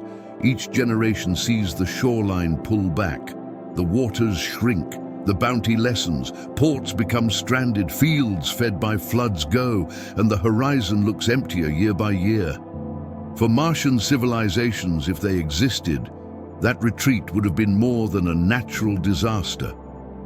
It would have been the unraveling of identity, entire cultures built around water, forced to redefine themselves in a world where the ocean was turning into dust. The phrase, ghost ocean, captures the feeling perfectly because even after the water is gone, the memory remains. You can see the outlines, the empty basins, the channels that lead nowhere. You can stand on dry ground and imagine waves once rolling above it. Civilizations would have told stories about those seas long after they disappeared, just as we tell stories of ice ages we never lived through. For them, the ocean might have been not just a physical feature, but a cultural anchor, a symbol of abundance and loss. Its ghost would linger in language, in rituals, in longing. Today, scientists think much of Mars's lost water may still exist, locked away as ice underground or at the poles. But frozen water isn't the same as an ocean. An ocean moves, breathes, connects. It is alive in a way that glaciers are not. For those who might have depended on it, the shift from living seas to frozen ghosts would have been devastating. A world of motion becoming a world of stillness, a resource becoming a memory. We see echoes of this on Earth. The Aral Sea, once one of the largest lakes in the world, has nearly vanished within a human lifetime due to diversion of its rivers. Coastal communities that thrived on fishing there now stand in deserts. Ships stranded in sand where water once was. That's only decades of change, and already it feels haunting. Now scale that up to centuries, millennia, entire epics, and imagine the emotional weight of living on a world where oceans became ghosts. And yet, those ghosts speak to us. They remind us that Mars wasn't always what it is now. They show us that it was capable of abundance, of supporting environments that could have nurtured civilizations. Even if no one lived to see those oceans, even if life never advanced beyond microbes, the ghostly outlines remain as a reminder that the conditions were there. The possibility was real. If civilizations did exist, the disappearance of oceans might have been their greatest test. Some may have adapted by moving inland, others by burrowing underground, others still by dwindling slowly until only stories remained. The sea would have been both their foundation and their undoing, a blessing at first, and then a curse as it slipped away. That duality, gift and loss, would have shaped their history in ways we can only imagine. And so when we look at Mars today and see its dry basins and empty plains, we're not just seeing geology.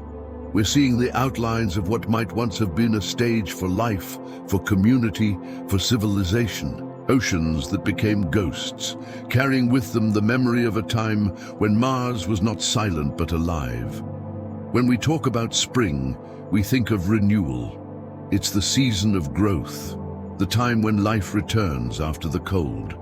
But for a civilization, spring is more than weather.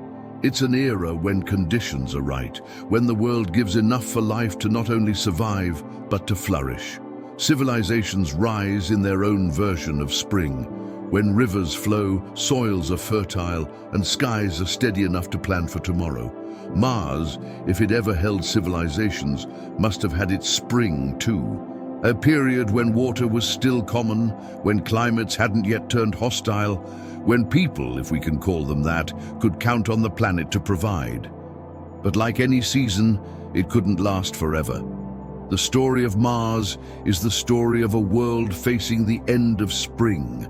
Imagine generations living during that transition. At first, the change would be subtle. The rivers that once ran strong might take longer to fill each season. Lakes would shrink at the edges, and floods that once replenished valleys would come less often. To the people living there, it may have seemed temporary, a cycle that would correct itself. On Earth, we've had droughts and floods that come and go, and civilizations often interpret them as passing challenges. But on Mars, the trend was not temporary. It was the beginning of a permanent shift. Each century took a little more away. The fertile period was ending, and a harsher world was replacing it. Civilizations are remarkably resilient. They can adapt to scarcity, invent new ways of farming, trade for resources, or move to more favorable regions. But adaptation requires the belief that effort will pay off, that the world will give back what you put in. As Mars slipped further from habitability, that belief would have been harder to maintain. Each innovation might have bought time, but not reverse the decline. Underground reservoirs would dry, protected valleys would lose their streams, and the once generous atmosphere would no longer trap enough warmth. Living through that would have meant slowly realizing that the best days were behind you, that the spring your ancestors celebrated was ending. The psychological weight of such a realization is difficult to imagine. On Earth, civilizations often frame their golden ages as something to aspire to, even long after they're gone. For Martian society, their golden age might not have been far in the past. It might have been within memory, spoken of by elders who recalled fuller rivers, larger harvests, warmer days. Children growing up in the declining era would have heard those stories and compared them to their own colder, harsher reality. That contrast alone could fracture the optimism of a culture. When the future feels narrower than the past, civilizations begin to question their direction.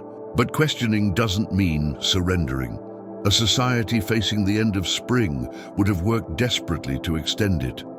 Maybe they engineered canals to direct dwindling water supplies. Maybe they built reservoirs underground, shielding them from evaporation. Maybe they learned to store heat, to insulate homes, to retreat into deeper shelters. Every step would have been a struggle against the environment, a way of saying, we're not finished yet. And for a while, those efforts may have worked. A civilization can stretch its spring, even when the planet is moving toward winter. On Earth, we see parallels. The Maya built reservoirs and advanced irrigation to survive in unpredictable climates. Ancient Egyptians developed calendars to track the Nile's floods with precision, ensuring they could prepare for lean years. The Inca created terrace farms in high mountains where conditions were harsh. These solutions brought centuries of stability, but none of them could stop long-term decline once the environment shifted beyond what technology could manage. Mars would have been the same. Ingenious solutions, brilliant adaptations, but always fighting a losing battle against a planet that was changing on scales no civilization could control. The end of spring is not a sudden collapse. It's drawn out, filled with both triumphs and losses.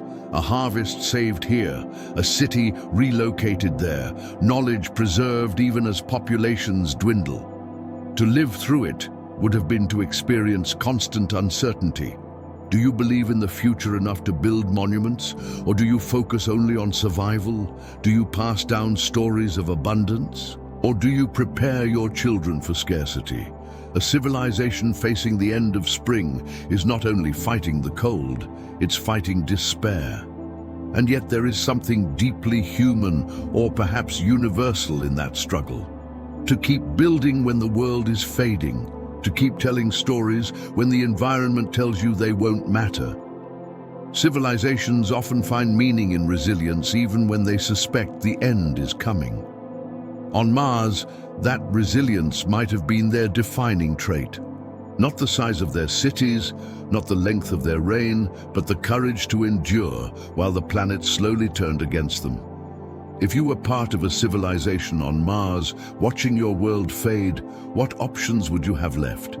You can adapt, you can conserve, you can move underground or stretch your resources, but eventually, if the planet keeps giving you less, the question becomes not how to stay, but where else to go. And if you looked up at the night sky, there it was, a blue dot, faint but steady, brighter than almost anything else. Earth. From Mars, it would have been a beacon, a nearby world that didn't just shimmer with light, but with possibility. The question is unavoidable. Could they have looked toward Earth? From the surface of Mars, Earth never looks like a star does to us. It appears larger, brighter, even with phases like our moon. Any civilization with eyes turned upward would have noticed it. They might not have known what it was, but they would have seen its consistency, its reliability, its presence as something special. And if they reached a point of desperation with Mars dimming around them, the thought must have occurred. What if that world could be reached? What if salvation wasn't here but there? The idea of traveling between planets is daunting even for us today. Rockets, spacecraft, energy requirements, all of it is immense. But civilizations rise on solving problems that at first seem impossible. On Earth, we learned to cross oceans in rafts and ships long before we truly understood what lay beyond the horizon. We didn't wait until conditions were perfect.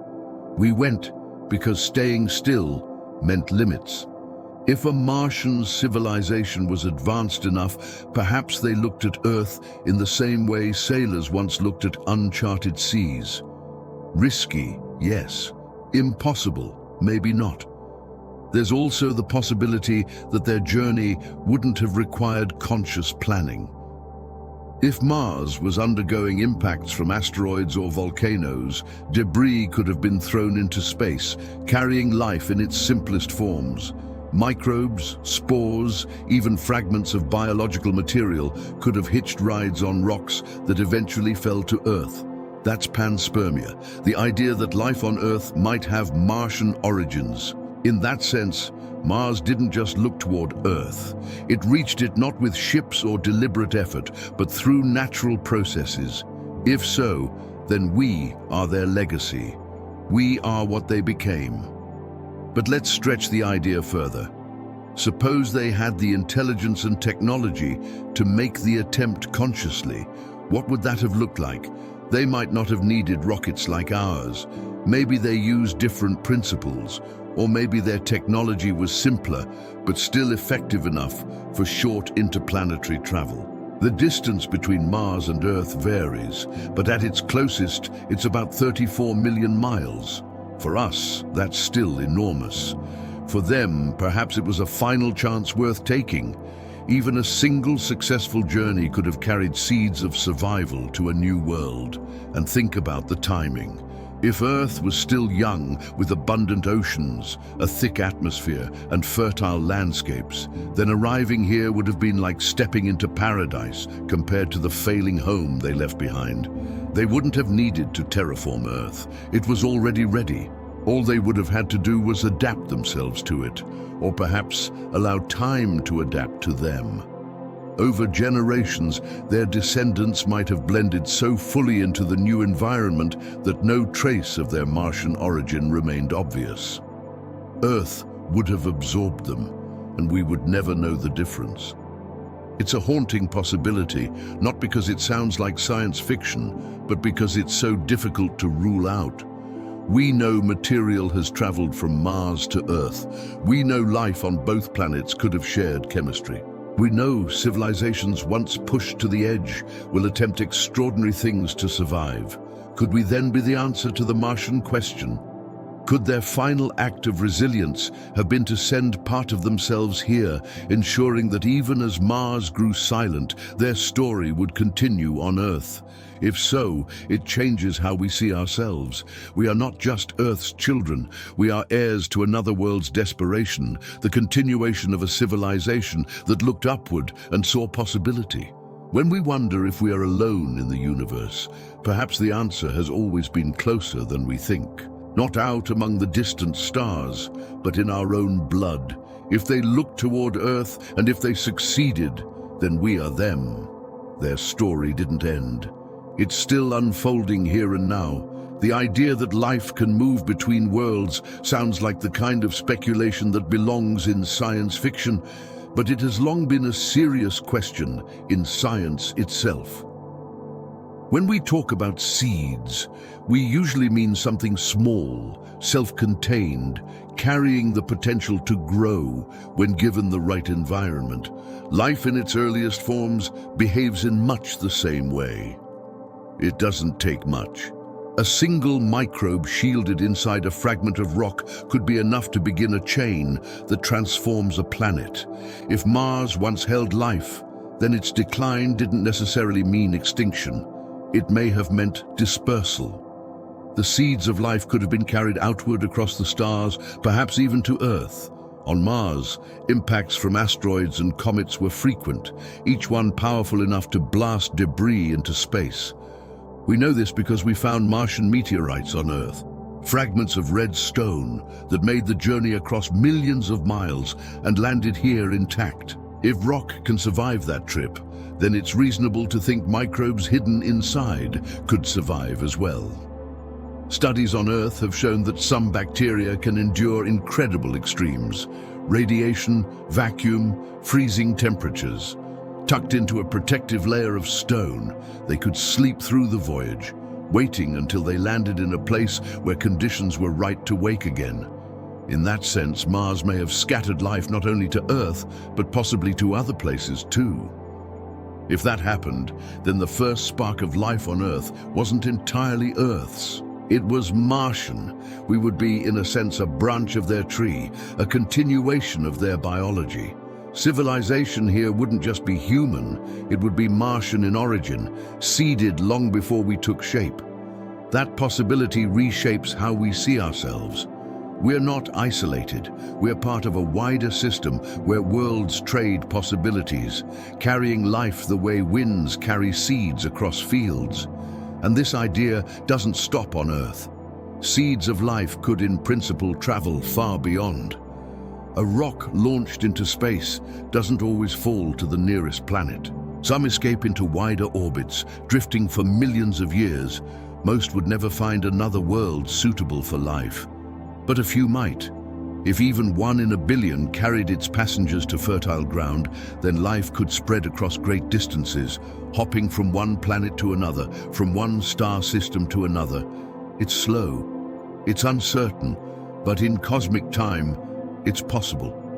Life doesn't need to travel in ships or fleets. It only needs small, patient seeds. Civilizations may have thought about this long before science gave it a name. If a Martian society existed, and if they watched their world fading, perhaps they imagined their lives as part of something bigger, something that could travel. They might have told stories of spirits carried on winds, of ancestors who left pieces of themselves in the sky. For them, seeds of life carried across the stars might not have been a scientific theory, but a belief, a hope that even as Mars grew colder, their essence would not end. Myths on Earth often echo that same instinct that souls, sparks, or beginnings travel beyond us. Maybe those myths aren't just human. Maybe they're universal stories. Civilizations tell themselves when faced with endings. What's striking is that we are now in a position to test some of these ideas. Missions to Mars are looking for traces of past biology, for chemical fingerprints of life that might confirm the planet once hosted it. If we find it, and if it shares similarities with life on Earth, it will be one of the most important discoveries ever made. It will suggest we are not unique. It will hint that our beginnings were not confined to this planet, but shared with another. And if it turns out to be different, completely unrelated to Earth, then that too is astonishing. It would mean life doesn't need a single spark. It can begin more than once independently given the right conditions. Either answer, the idea that life isn't a fragile accident, but something that spreads and repeats. Seeds travel in many ways. On Earth, they drift on winds, float on water, hitchhike on animals. Across space, the carriers are rocks, impacts, and time. Civilizations are built on seeds of ideas that spread in similar ways. A story told in one village can cross mountains and oceans, changing as it goes, planting itself in new places. The parallels are impossible to ignore. Just as seeds of life may have left Mars and found Earth, seeds of civilization may have left Mars in other forms, myths, migrations, or even knowledge passed on through ways we can't yet recognize. The survival of life in any form is about movement. For us today, the thought that seeds of life might have been carried across the stars is both humbling and thrilling. It makes the universe feel less empty, less divided. It suggests that life is meant to spread, meant to search for new homes when old ones fade. Mars may have been one of the first to try, and whether or not those seeds took root anywhere else, the attempt itself would be enough to connect us. When we look in the mirror, we see ourselves as human. We think of our story as starting here on Earth in the soils and seas of this planet. But what if that story has older chapters, written not here, but on Mars? If life began there, or if fragments of Martian biology seeded Earth long before we appeared, then part of us still carries that memory. Not in monuments or artifacts, but in something far more enduring, our DNA. DNA is often described as a code, but it's more like a record. Every strand carries echoes of ancient events. It tells us about the first cells, about adaptations to past environments, about lineages stretching back billions of years. Inside that twisting ladder of molecules is the memory of survival, written in chemical instructions. When scientists map our genome, they're not just cataloging who we are. They're looking at a story that began long before humans walked the Earth. And if some of those instructions trace back to Martian origins, then we are living archives of another world. The idea might sound extraordinary, but it follows naturally from what we know.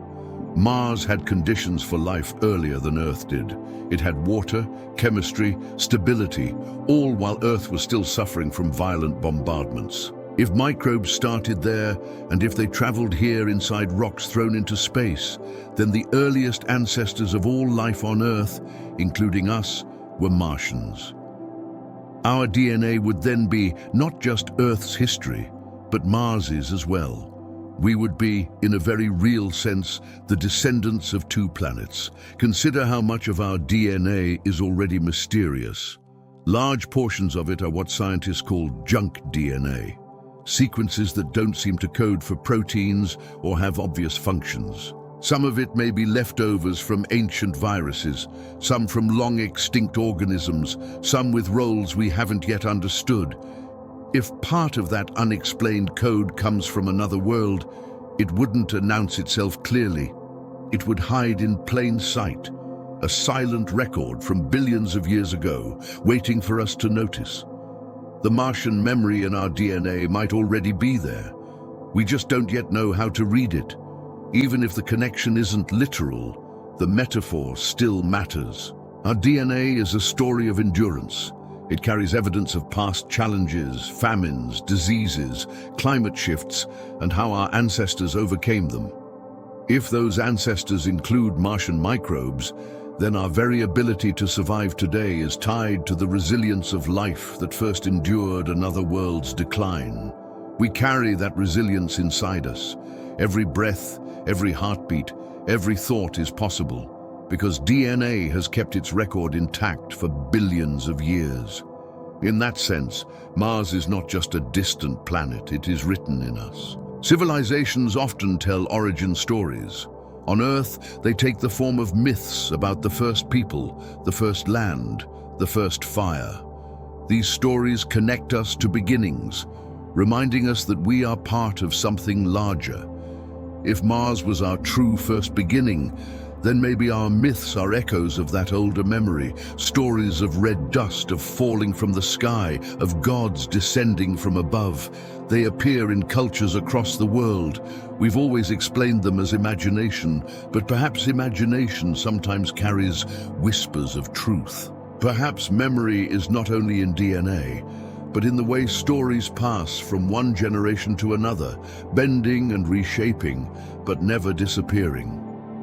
Science gives us tools to test some of these ideas.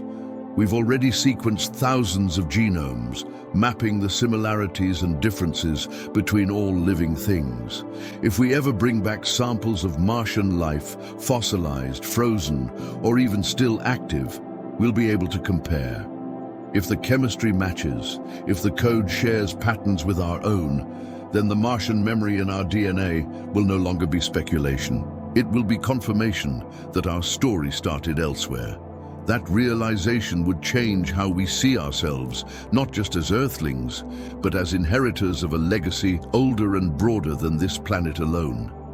And what a legacy that would be to know that every tree, every animal, every human, every thought and invention is part of a line that began on another world.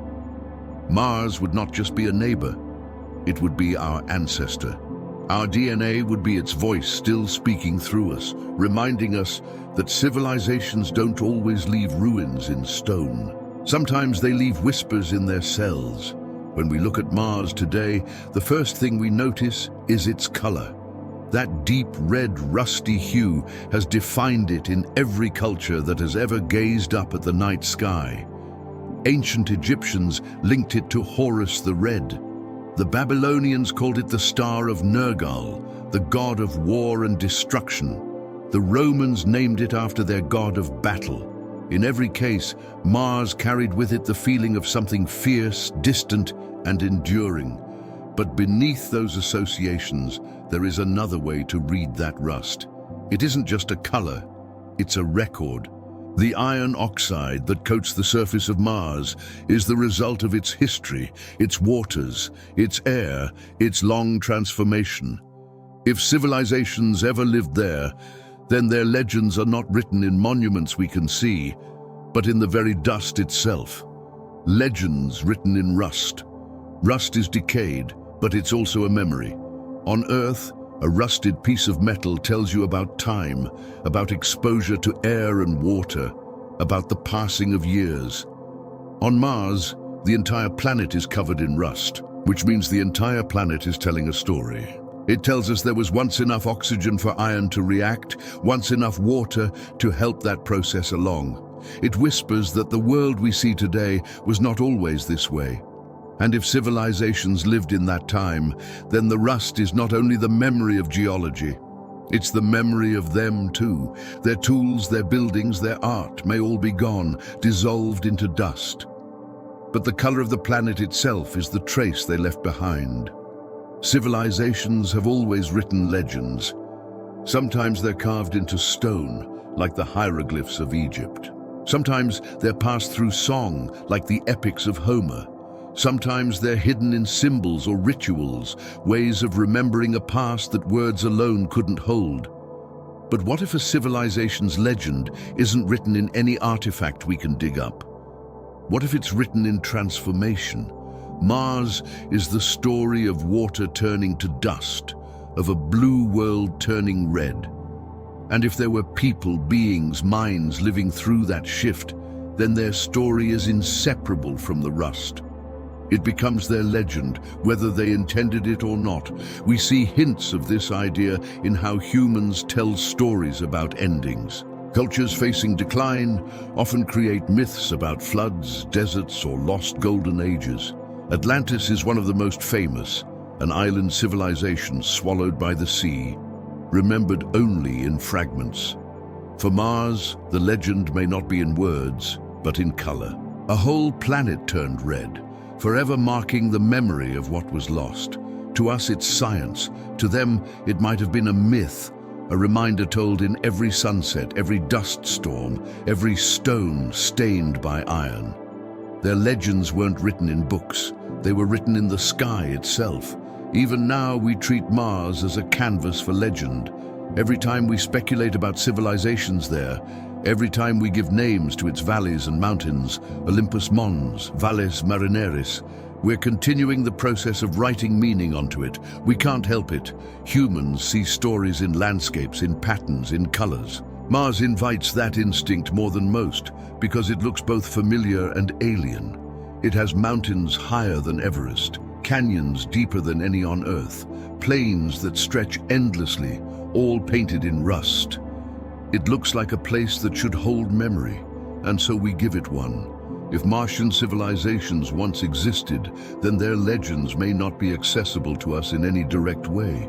Their words, their art, their traditions might be erased, but perhaps some echo remains in our own imagination.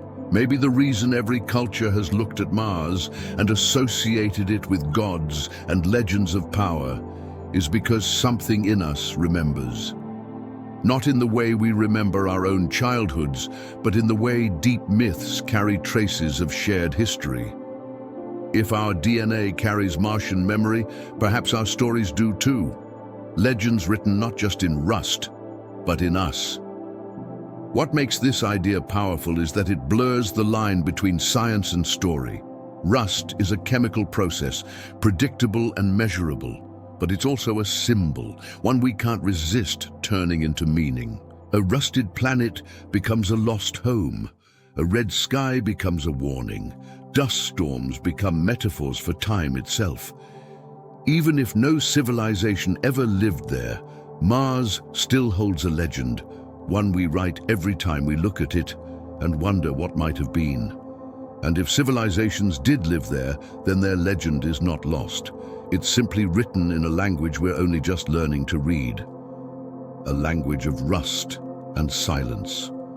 When people think of fossils, they usually imagine bones pressed into stone, shells captured in rock, or plants outlined in fine detail after millions of years. On Earth, those traces of the past are everywhere once you know how to look. They tell us not only that life existed, but what forms it took, how it changed, and how entire ecosystems rose and fell. If Mars once held life, and even civilizations, then where are their fossils?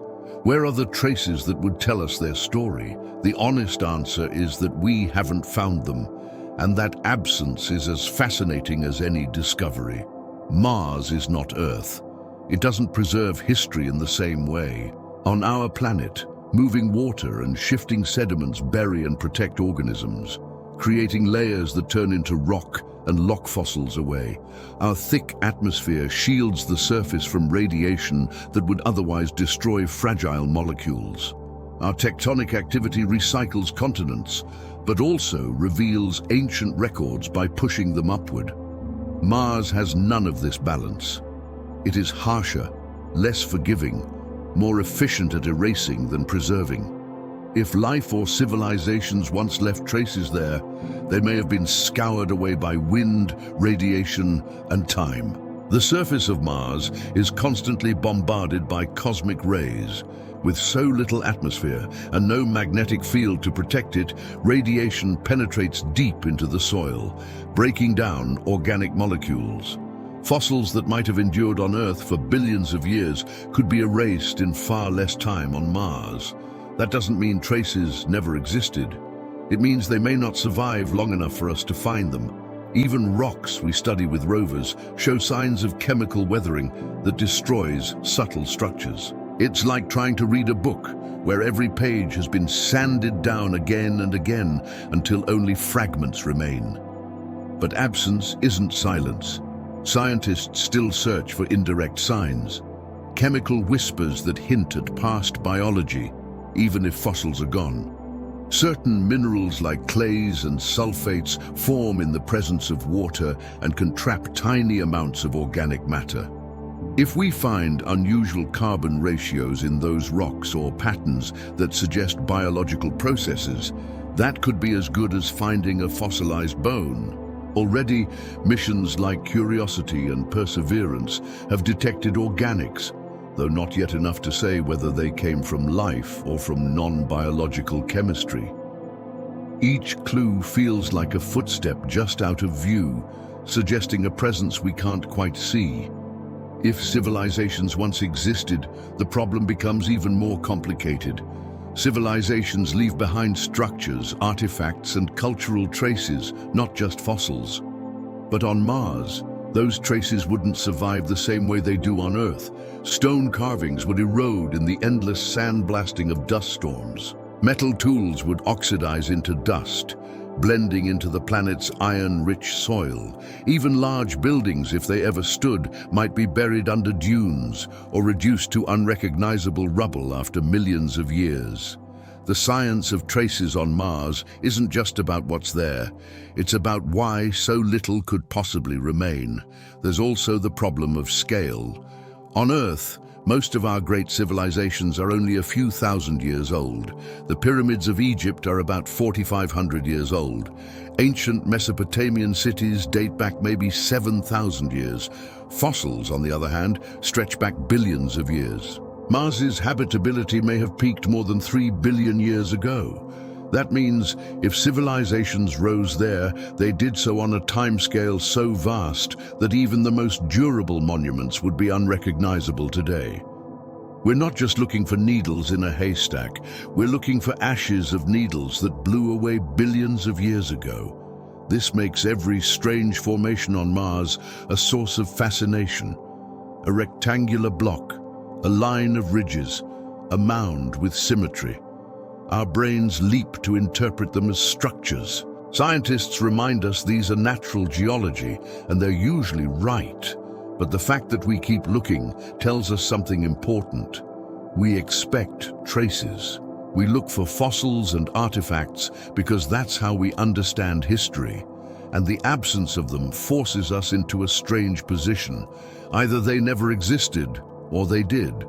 But Mars has hidden them too well for us to see. The science of traces is also about knowing where not to look. The surface may be too harsh, too exposed, too scoured. But deeper underground, protected from radiation, there may still be preserved records. Ice layers, subsurface brines, or buried sediments could hold fossils, or even chemical traces of life that escaped destruction. That's why so many future missions are focused not just on the surface, but on drilling deeper. If civilizations once left tools, bones, or art, the odds are slim that we'll find them in plain sight. But below the surface, perhaps some fragments of their story remain. And that brings us to an odd realization. Sometimes the absence of fossils is itself a kind of evidence. It tells us about the environment, about the violence of time, about the way a planet resists memory. Mars doesn't preserve easily, and that means any civilization that lived there would have been all the more vulnerable to being erased. The science of traces becomes the science of erasure, the study of how worlds forget. And in that forgetting, we see not just Mars's story, but a reflection of our own fragility. If Earth lost its atmosphere, if our oceans vanished, how long would our traces last? A few million years, perhaps, before they too would be gone. Civilizations don't leave marks forever. Fossils aren't guaranteed. Memory can vanish. When we look at Mars, we're not just looking at another planet. We're looking at a version of ourselves that might have been. Mars shows us a path civilization could take when the environment changes beyond control, when water disappears, when the air thins, when adaptation runs out of time. In that sense, Mars is more than a neighbor. It's a mirror, a reminder of how dependent life is on the generosity of its world, and how quickly a home can shift from fertile to barren. For Earth, this reflection is unsettling. We like to think of our civilization as permanent, of our cities as lasting forever, of our technology as proof that we've broken free from nature's limits. But Mars suggests otherwise. If civilizations lived there, they may have thought the same. They may have believed in continuity, in progress, in the idea that tomorrow would bring more than today. And yet their world betrayed them. No matter how advanced, no matter how resilient, a society can only thrive if its planet continues to allow it. When Mars stopped giving, civilizations there, if they existed, would have had no choice but to fade. Earth, then, is the inheritor not only of life that may have come from Mars, but of its lesson. We've already seen how fragile our own history is. Great empires rose and fell in only a few centuries.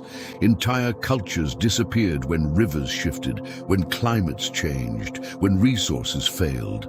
Our ruins are reminders that permanence is an illusion. Now scale that fragility to the level of a whole planet. Mars didn't just see the fall of a city or a kingdom. It saw the collapse of habitability itself. The mirror it holds up to us shows not just our potential, but our vulnerability. And yet, inheritance is not only about warnings, it's also about possibilities. If Mars gave us life, if the first microbes or even fragments of biology crossed space to seed Earth, then we are not just heirs of its mistakes, we are heirs of its endurance. Life there lasted long enough to travel, long enough to adapt, long enough to ensure the story didn't end when the planet grew cold. That inheritance is written in us, in our DNA, in our resilience, in the way we too search for new horizons when our home feels uncertain. Mars as a mirror shows fragility. Mars as an ancestor shows continuity. Together, they remind us who we are. There's a strange comfort in this duality. On one hand, Mars warns us that civilizations are temporary, that environments can turn against us. On the other, it shows that life finds ways to persist, even if not in the same place, even if not in the same form. We are perhaps the living proof that Mars did not end entirely. Earth is the inheritor of its spark. Our cities, our languages, our questions are continuations of a story that began in another world. The mirror shows us endings, but inheritance gives us beginnings. This perspective changes how we think about exploration. When we send rovers to Mars, when we plan missions to bring samples back, we aren't just studying geology. We're looking into our own reflection, asking if the story we see there is also ours. We want to know if we carry Martian memories in ourselves, if we're the inheritors, not just in theory, but in fact. If we discover that, then our relationship with Mars will no longer be distant. It will be intimate. We won't just be visiting a neighbor, we'll be visiting the ruins of a forgotten home. And even if we never find proof, the symbolism remains powerful. Mars, as our mirror, forces humility. It strips away the illusion of permanence and reminds us that survival depends on balance, on respecting the systems that sustain us. Earth is generous now, but generosity can be withdrawn. Oceans rise and fall, climates shift, resources run out.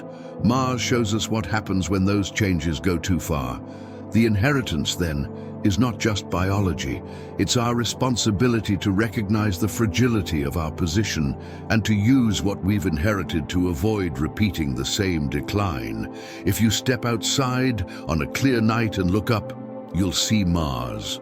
Sometimes it's faint, sometimes it glows brighter than almost anything else, but it's always there, a rusty ember drifting among the stars. It doesn't twinkle like other lights in the sky. It holds steady, unmistakable once you know what you're looking for. For most of human history, people have stared at that red dot and wondered what it meant. They've told stories, woven myths, given it names tied to gods of war and fire. And today, with rovers rolling across its surface and satellites mapping its valleys, we know more about it than ever before. But even with all that knowledge, it still feels like a mystery, because Mars isn't just another planet. It's a silent companion still watching us. It's been there from the beginning, orbiting alongside Earth, circling the same sun. Long before we were here to notice it, Mars was already carrying its own story. Maybe it once had oceans and rivers. Maybe it once held civilizations. Maybe it once sparked the first forms of life that later found their way here. Whatever the truth is, it has watched billions of years pass in quiet endurance. And now, while Earth is alive with cities, oceans, and voices, Mars remains quiet, as though it has chosen to keep its secrets for another time. The silence isn't emptiness, it's presence, the kind of presence that waits, patient, steady, always in view. We often describe Mars as dead, but that word feels too final. Dead things don't influence us. Dead things don't draw explorers and scientists to spend their lives studying them. Mars still exerts a pull on us, both gravitational and emotional. Its silence is not absence, but invitation. It makes us lean closer, listen harder, wonder more. Every rover we send is an attempt to break that silence, to ask the same question in new ways. What happened here? And Mars, in its way, answers by giving us landscapes carved by water, rock shaped by heat, minerals formed in long-vanished seas.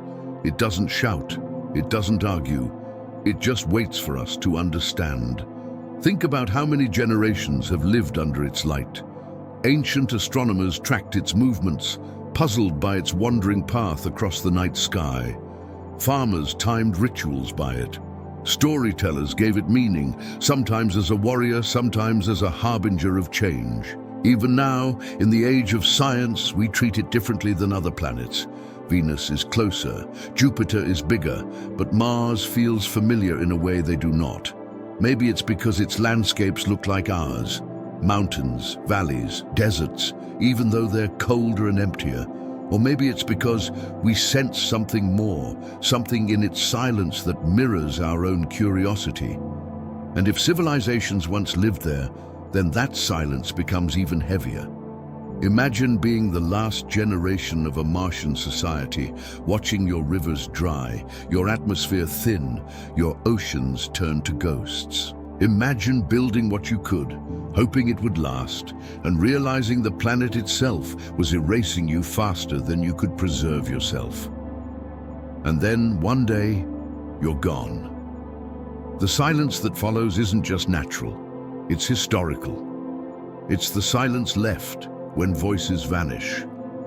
When a story ends, mid-sentence, that silence would still be echoing now, faint but persistent as Mars circles the sun beside us. It's possible that's why we can't leave it alone. We don't treat Mars like we treat Mercury or Uranus. We don't send rover after rover to Neptune. But Mars gets our constant attention. Every decade brings new missions, new hopes, new attempts to unlock its past. Part of that is practical. It's close enough to reach, similar enough to imagine landing on. But part of it feels deeper, as though we sense that Mars has been watching us all along. And we owe it an answer. We owe it acknowledgement. It has carried a silence for billions of years, and we can't help but want to fill it with understanding. The silence isn't unfriendly. It's not the silence of something refusing to speak. It's the silence of something that has already said everything in its power and is waiting for us to interpret. The valleys, the craters, the dust storms, they are sentences in a language we are still learning. And when we finally read them correctly, the silence will break.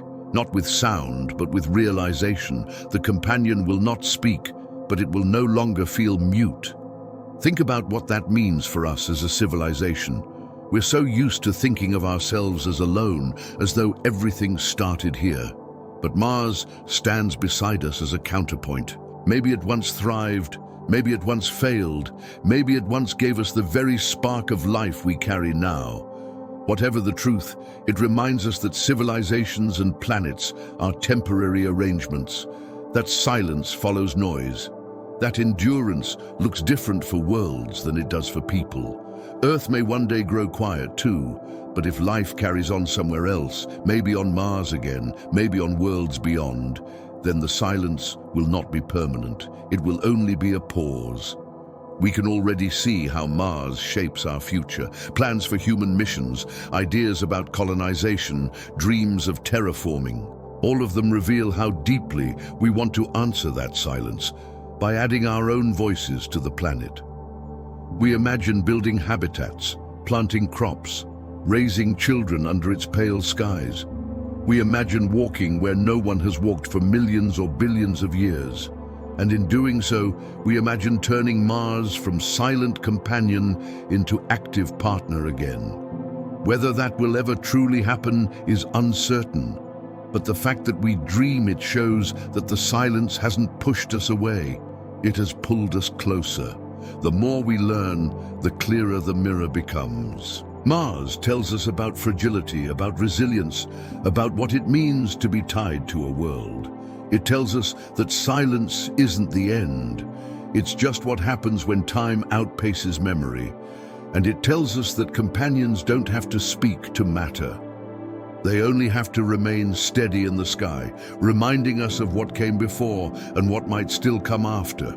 So the next time you see Mars shining in the night, think about the possibility that you are not just looking at a planet. You are looking at a witness, a world that may have been first, that may have carried the spark we now embody, that may have seen civilizations rise and fade before ours began. A world that has circled quietly beside us all this time, keeping its own counsel, watching us with patience. It is silent, yes, but it is still here, still watching, still reminding us that the story of civilization may not have begun on Earth, and it may not end here either. The companion waits, and in its silence, it holds a place for the next chapter, whatever it may be.